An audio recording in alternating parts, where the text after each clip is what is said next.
When you think of young men today, do the words responsibility, maturity, ready for life come to mind? And I would say that would be a resounding no. And especially as an educator in career technical education for 15 years, and that's been my primary audience has been young men.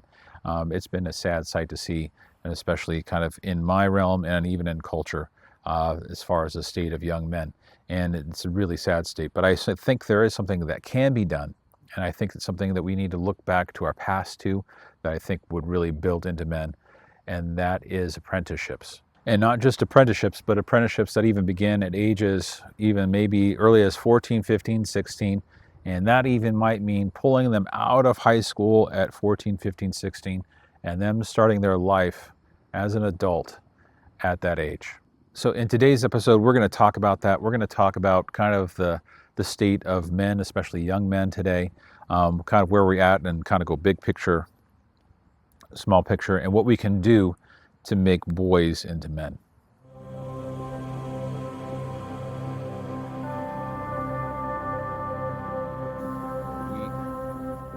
Hi, my name is Jake, and welcome to The Crafted Life, where we are built on purpose and shaped by faith. And today we're talking about making young boys into men.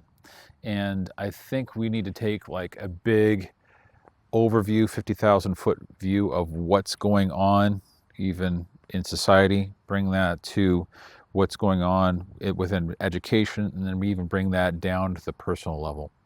I think, speaking broadly as a culture, we're in a really messed up place with men. We don't require much of them to grow up. We've got men who are living with their parents until age 30 in their basement, not really wanting to work, and it's just a really sad state. We have young men who do not want to get married. They don't want to have a relationship. They don't want to have kids. They're not even interested. And that does have to do with the manosphere red pill. And if you don't know what that is, that has to do with Andrew Tate and a bunch of others. And just to sum it up, basically, women, once you get into a relationship with them, if things go wrong, they will take everything. They will not leave you with nothing, and so you're screwed. So take what you can, do what you will with women, use women because they're just going to use you, and it's just a really distorted view, I think, of what relationships can be and should be as far as a relationship between a man and a woman and a husband and wife. It's really distorted and it's really damaging. I think that's infected our culture.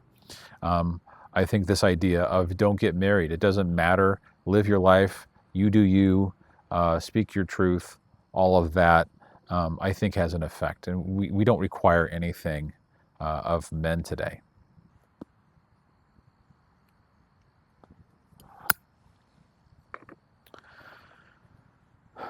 I think it is confusing for men. They don't quite know what people want. Do they want them to be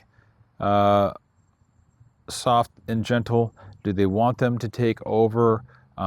What do women want from men? I think it is very confusing, especially for a young man growing up in this culture and growing up on a phone and not quite understanding where his place is or even where he has value. I think from an educational perspective, public education, even private education, we've told young men, in order for you to be successful, in order to say that you've made it, we still are pushing this. You need to go to college, and there's nothing wrong with college. I think if you're going to pursue certain things or certain careers, that it's required that you go to college, right? Doctor, lawyer, engineer.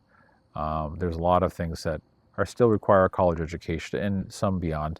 But I think that saying that for you to be successful and for you to count and for you to matter, you have to go to college.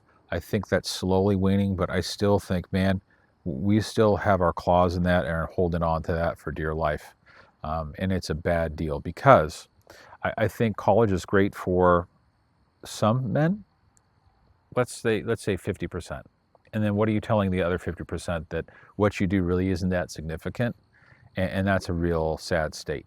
And so I think we do need to do a better job, even in education, whether it's public or private, directing students, directing young men in finding their gifting, finding their talents, and putting them into a place where they're going to thrive, whether that's at college or whether that's in the trade.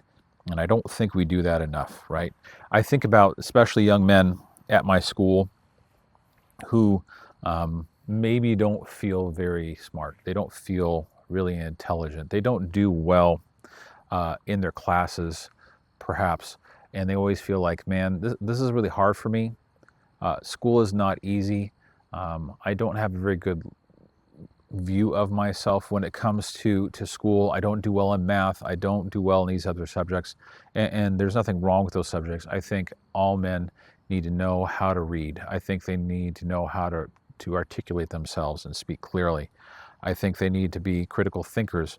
And when you're thinking through a process of how to fix something or make something or what's being said to you, like all of those things are good things. And they need to be developed absolutely. I don't think, though, the answer is education necessarily in the public setting. I think that some men actually will thrive in being an apprentice under another man. I think that's where men thrive, is when they're in the presence of an older man who can actually build into their lives.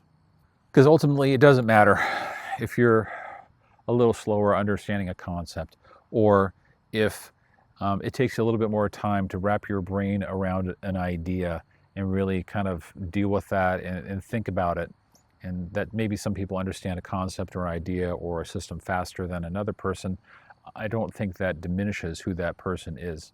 And I think having an apprenticeship, being with someone else for 4, 5 years who is investing in your life, who is building into your life, who is teaching you a marketable trade that you can take with you anywhere and no one can take away from you, that is a powerful thing. And I think it's definitely something that we have lost as a culture and kind of gone away from. Now, of course, we've got community colleges where you're taking 2 years, and we have on-the-job training, which is also helpful. But I think having a program, having a mentor, having someone that you are apprenticed to, that you are almost tied to, you're bonded to, you abide with, right? And abiding just means you are deeply connected to that person and connected in a deep and meaningful way. That really can, I think, do a lot for young men. I think it helps them to grow up faster. I think men need that challenge. They need that responsibility at a younger age, and we just keep putting it off. Like, yeah, you'll do that. You know, you'll kind of finish high school, get that high school degree, go off to college, get that college degree, maybe get some experience, and then at age 23, you'll start your career and just kind of get going at age 22, age 23. I think having an earlier start on life, having a student or a young person start earlier and being challenged, being put in positions where they have to show up as a 16 or a 17 or 18-year-old is just an amazing thing, and helps them mature just so much faster and grow up and be responsible and understand all of it, because it's live. It's not a scenario. It's not a situation. You're building real things for real people with a real instructor that is in charge of you, and that can be an amazing thing, I think, for young men. And it's something that we have really gone away from. It's something I really love to see. And even to that, I think that having other men besides maybe their immediate relative, like a dad or an uncle, and obviously dads and family members need to build into young men's lives, absolutely. But having someone outside the family who is trusted, who is going to do right by that young man, also is just an amazing thing, because they can come along, a family come along, a father, and say, what your dad is talking about is right. What you need to do is correct. Where you need to go and what we're going to challenge you with is going to help you grow up and mature and become a man instead of just being a boy. And man, it's just wrecking kids. It's like Pinocchio, where he goes off to the island. It's called Pleasure Island, I think, where they're able to do whatever they want, when they want, however they want. And eventually it ends up enslaving them. And I think we have a lot of guys who are trapped in a lot of stuff that they don't even want to be a part of, but they don't even know how to get out sometimes. I think that especially as older men and investing into younger guys who aren't necessarily part of our family, right? You've got, it should be the dad. Dad should be the primary input on that young boy, or a family member, an uncle, or a grandfather inputting into that young boy. But having other men, and I think that's where we have fell down as a culture, where we have failed young men as a culture. Other men saying, well, one, not even caring, whereas two, saying that's their responsibility. It's really not my problem. I don't even need to be a part of that. Or dad's just not being around. That's a whole nother topic, and I'm not going to get into that. But having other men come alongside a younger man and really invest into them, put into them, build into them, mentor them, and man, just to have a skill, to have a trade, to have something that is theirs, and it's not necessarily their identity. I want to put a caveat in here. Having a trade doesn't make that your identity, because a lot of guys, again, we get lost in what we do is who we are, and that's not the case. Who we are is what we do, and we don't want to get that confused. We don't want to get that twisted. I think God has created in us unique talents and abilities and skills and bents and things that are just, this is who I am, this is what I want to do, this is who I want to be, and to express that in an amazing way. But we put off so often to do that later and later and later in life. And Joby Martin, who's a pastor at 1119 Church, says something like, men, or young men, I'm going to say men, men are like trucks. They drive straighter with a heavy load. And to put the appropriate load on a young man to help him to mature sooner, to help him to grow up and become a man sooner than later. And even thinking for myself, for my daughters who are teens themselves and are complaining, like the guys I'm around, even at church, are completely immature. They're not mature. They are just like pretty much any other guys. I don't know much difference, and that's a sad state. Even for whether you're non-Christian or you're a Christian, that is a state of our society today, that we have just kind of accepted that, yeah, guys, they're just teenagers. They're just going to do what they're going to do. I'm not really interested. Like, it is what it is. And we've just kind of given up, and that's a sad thing. So I really also want this channel to be about how do we build into young men? How can we even restart apprenticeships? How can we really do that in a real way that really has an impact on a younger generation coming up, who is so, I feel like, just so lost in who they are and who they can be, not only as a career, but as a person.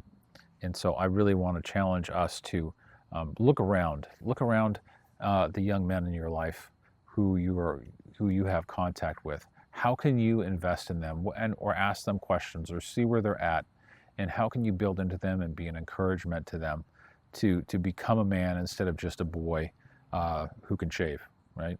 Is that what it is? Boys who can shave, even though they're 25, maybe even 30 years old. They've never grown up, and that's a tragedy. It really is. So look for those young men out there. Look for the young man that you can invest in.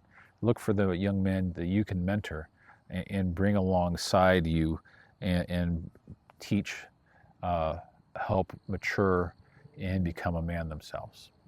So this is Jake, and we'll see you in the next one.